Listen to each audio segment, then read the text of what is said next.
Hello everyone, this is my review of the Zatro Hemp Parts.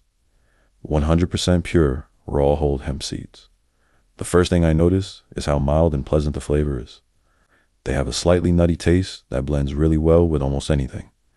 What I like most is their versatility.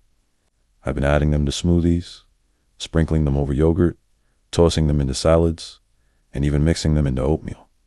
They blend in easily without changing the flavor too much, but they add a nice texture and a boost to nutrition. These hemp parts are also packed with plant-based protein and omega fatty acids, which makes them a great option if you're looking for a more natural, vegan source of nutrients.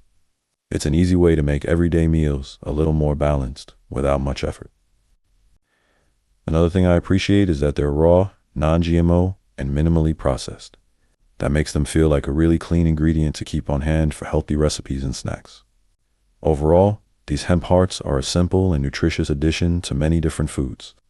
If you're looking for an easy way to boost protein and healthy fats in your diet, these have worked really well for me. I highly recommend it, and I hope this review helps.